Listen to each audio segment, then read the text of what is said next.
You know what it is I love about being Spider-Man?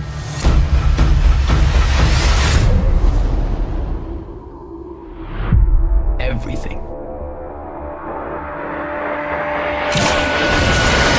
Okay guys, I'm about to freak out right now, guys. I've just seen pretty much the amazing movie I have ever seen this year, this month, as of right now.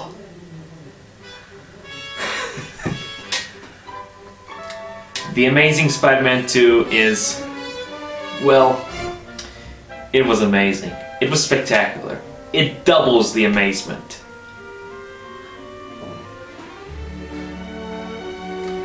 I loved this movie. I was in love with the first one. I'm now in love with the second one. And it just got better. So, let's talk about, and I'm going to be talking about the story and the writing and the characters, the performances, the design as well, and the music, pretty much everything. Yeah. So let's start off with the story. Now the story follows up with Peter Parker being everyday Spider-Man, we all know that, and right now he actually has quite a good time. But think of it as the opposite version of Spider-Man 2, okay? No, seriously, just think about it, okay? If you understand me, then you will get the idea.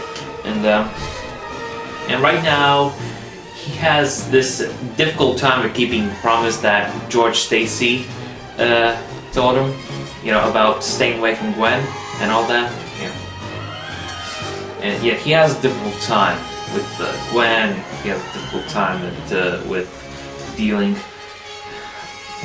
saving lots of people, and also he also has to deal with 3 villains. And when I said about 3 villains about being the Amazing Spider-Man 2, I didn't even freak out. I actually felt surprised. Yeah, maybe it's to expand the Amazing Spider-Man cinematic universe, which I'm fairly okay with that, as long as we're gonna have the Sinister Six film and the Venom spin-off film. I will look forward to those movies. So yeah. As far as the story goes, then we also have the continuation of Peter Parker's parents, as in what happened to them, and it basically definitely followed with the ultimate route, you know, with them being on a plane crash and then dying, yeah, which had to be stopped by the Finisher. I'm just gonna call him the Finisher, just like in the comics. Yeah, he was basically, the Finisher was the type of person who was hired by the Red Skull to kill Richard and Mary Parker, but since this is the Sony Cinematic Universe, we're not going to see the Red Skull. So it's probably just I don't know, whoever it could have been. Yeah, maybe Norman Osborn, or maybe, I'm not sure, but we can explain to that. And yeah, the story's really good. So also the story, it has to involve Peter Parker fighting the truth about his parents. Why did they leave? Why did they disappear? And how did he become what he has become into, you know, Spider-Man? And he also has a friendship with Harry Osborn. He hasn't seen him for a long time. And the story with the relationship with Gwen and Peter and their troubles because of the keeping promises, like in the first film. He also meets Electro, who used to be his biggest fan, but now he's an enemy. And bad stuff is going around. And a little bit of the good stuff, but most of them are bad. So basically, that's all the story I can get to you before, because if I want to tell the story, then I'm probably gonna spoil the entire movie for you, which I do not want to. The writing is good, to be honest. It takes elements from the other comics and Spectacular Spider-Man as well. Yeah, that's Spectacular Spider-Man. I'll get to that some other time. And The writing is creative, it had its own purpose. Rhino had its own purpose. So did Electro and the Green Goblin, and Spider-Man as well. And I liked what they did with the writing, because they also mentioned a couple of things from the comics, like I said. So the writing was good, yeah. The story was well done. The music by Hans Zimmer and Pharrell Williams and Magnificent Six. I always supported James Horner's score of The Amazing Spider-Man, the first one. And now I kind of fell in love with Hans Zimmer's score of The Amazing Spider-Man 2. It was done beautifully. I liked the lyrics of Electro, you know, self-destroying, got him all the paranoia, strictly something much, inside of him, but also space and mental to just self-destroying. You know that? And the theme of Spider-Man, I kind of dig Warner's version, but I kind of prefer Warner over Hans, because when it comes to the theme of Spider-Man, it kind of sounded like a theme for Daily Bugle.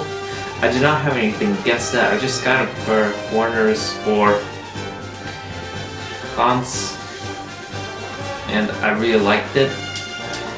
And the Rhino's theme, it had a similar Russian type of chorus and all that. The Goblin's theme, it sounded quite disturbing and menacing. You know, something that the type of theme that Green Goblin could have.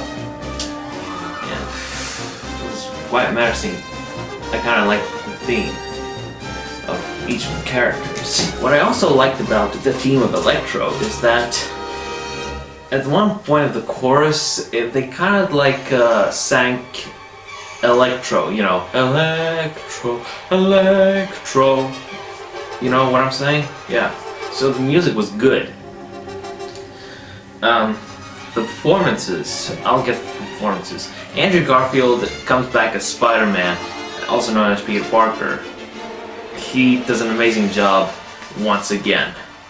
The way he did with comedy is good. The writing they gave with them, it's great. The quirkiness, the seriousness, he pretty much nails it once again as Peter Parker. And I'm pretty sure I'm gonna get so many Toby fans with angers and all of that, death threats, probably. I do not want to get one of those. Please, please, do not kill me, please. I like both of them equally.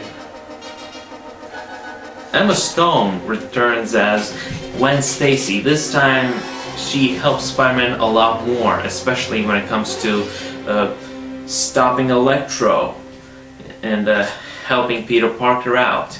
You know, she kind of helps both Spider-Man and Peter Parker, especially with the final battle where she has to stop Electro, and I'm going to tell you that in the spoiler review. And when she helped around Peter Parker, she kind of like has to help around the... Well, I'm going to explain that in the spoiler review. And she also... Yeah. She also had her own emotions. Yeah.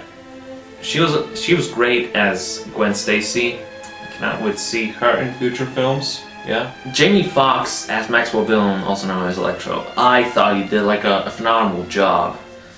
He did such a great character. Even though Electro was sympathetic, he was cool.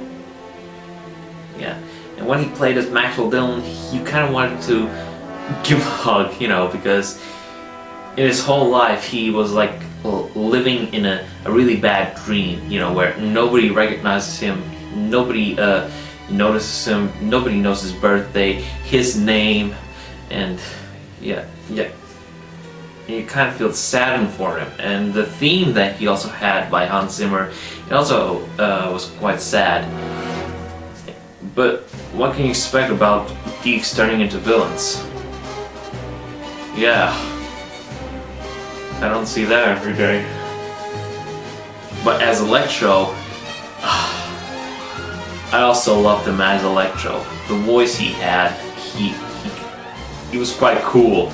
The electricity that came out from his hands, and the way he levitated, the way he flew, and the way he attacked, the way he sounded like, the way he moved. It was like Ultimate Electro coming to life.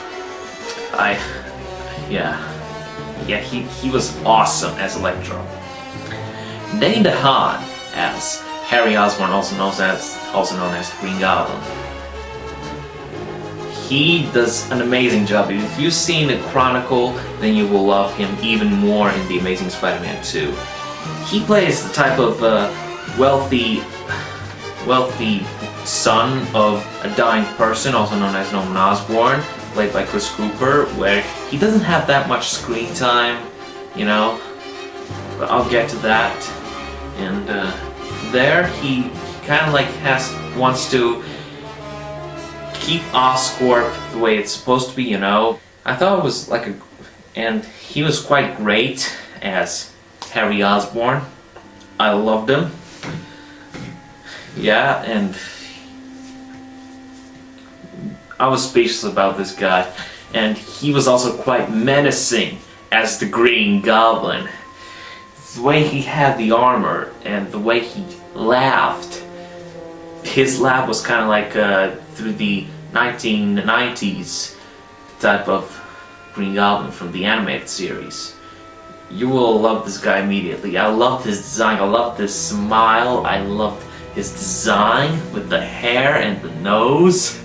Yeah, and the glider, I like the glider. He was like a mix of Ultimate and the 616, you know. Well, when it comes to 616, he has the glider, and when it comes to the Ultimate, he has injected with something, and then he has this smile, you know, then he's turned all mutated, no masks or anything. When it comes to comparing Green Goblins, I'd say Willem Dafoe and Dane DeHaan are equally, but when it comes to James Franco, Dane's better. Yeah. And Paul Giamatti as Rhino. All I can say is his acting was serious, but his face expressions are hilarious. You know. Oh, you funny guy! Yeah. Yeah, he was cool as Alexei Sistevich, even though they pronounced or misspelled his name wrong. I'm pretty sure he got so pissed off that he decided to call himself the Rhino! Yeah. Yeah, he was quite hilarious, but also the type of gangster you do not want to go up against. Yeah. Yeah.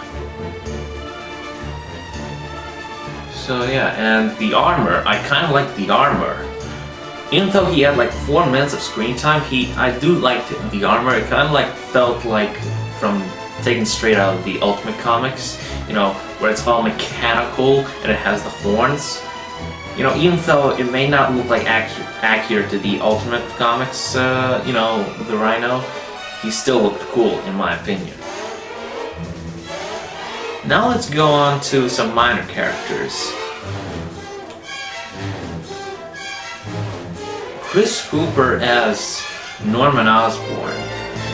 He didn't have that much screen time. Yes, he died. Norman Osborn died.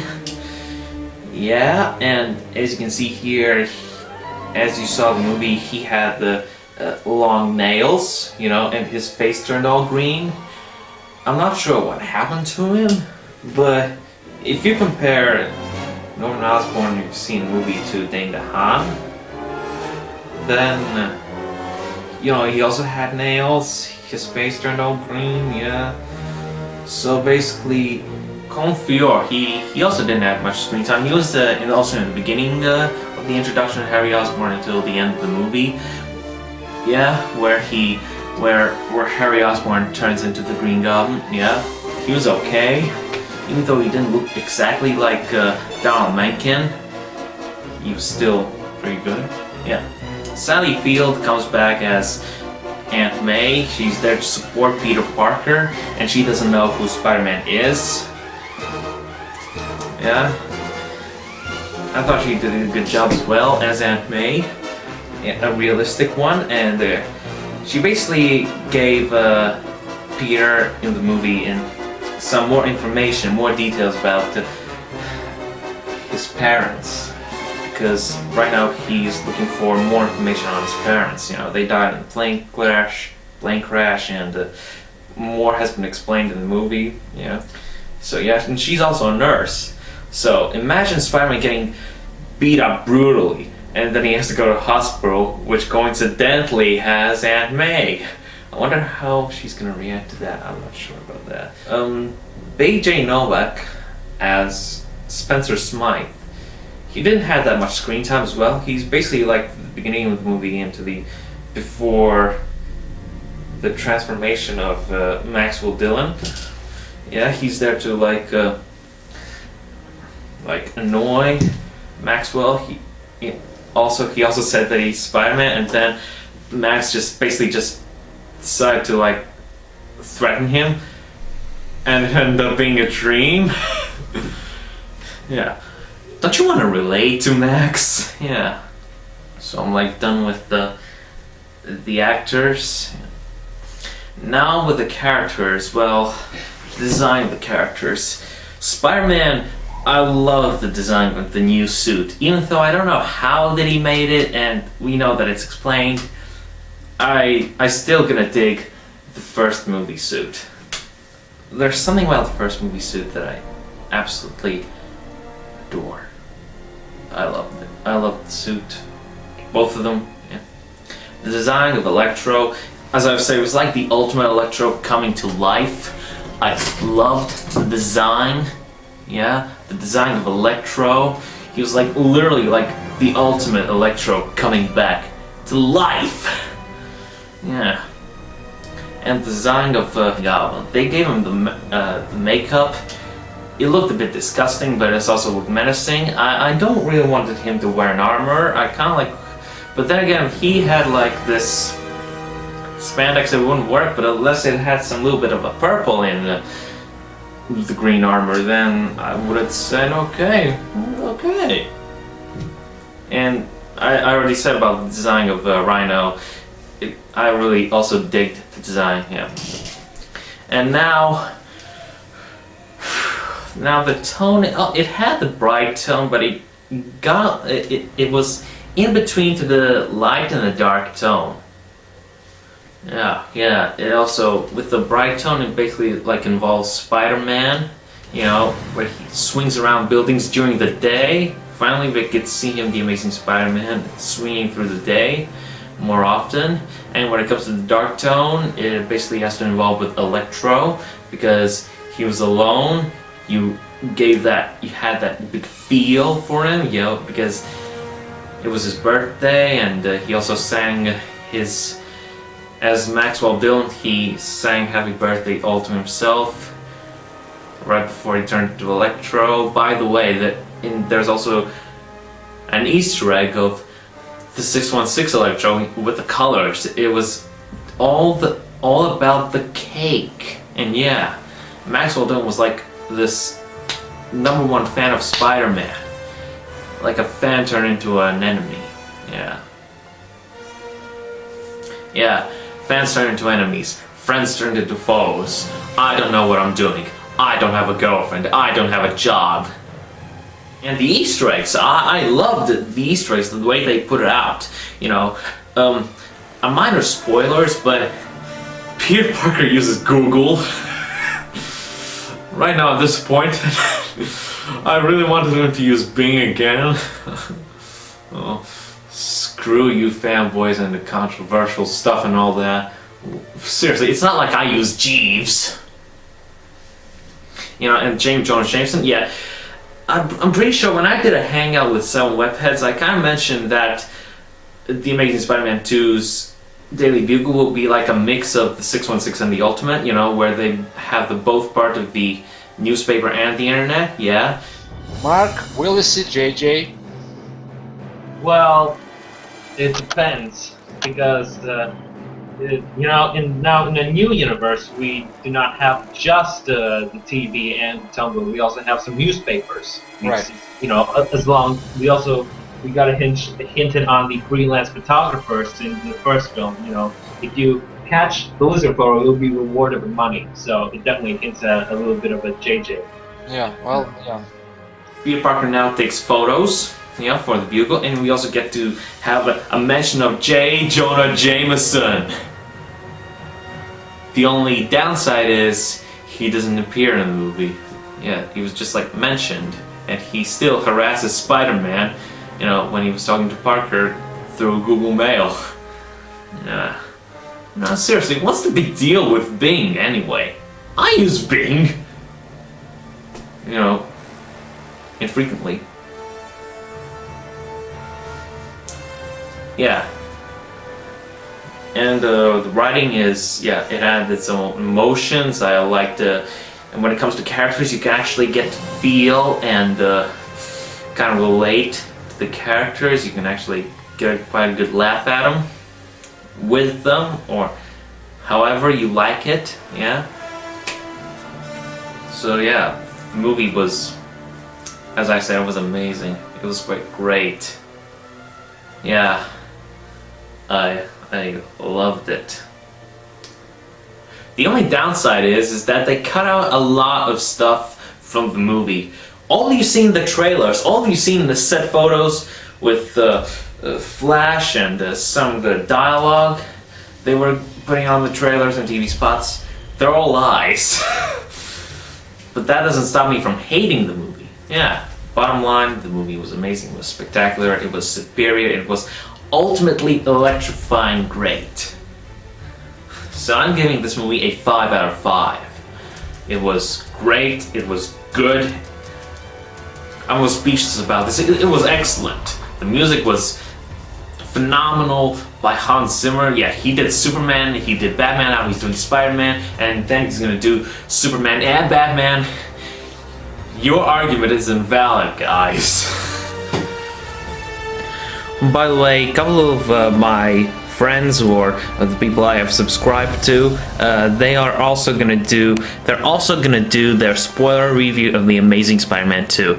That will be Spider-T911, Cooper Myers, and Mark Spearson. Now I'm not sure which channel they will do it, but it'll most likely be in the Spider-T911's channel or in Spider-Big C's channel. So please subscribe to them or subscribe to me, but you know, subscribe to these guys. I'll give you the link in the description below, and expect their spoiler review to come out next month. So yeah, I would like you to wait for my spoiler review of the movie. Yeah, I'm going to discuss all the spoilers and all that. Yeah. So yeah. So guys, I'll see you next time.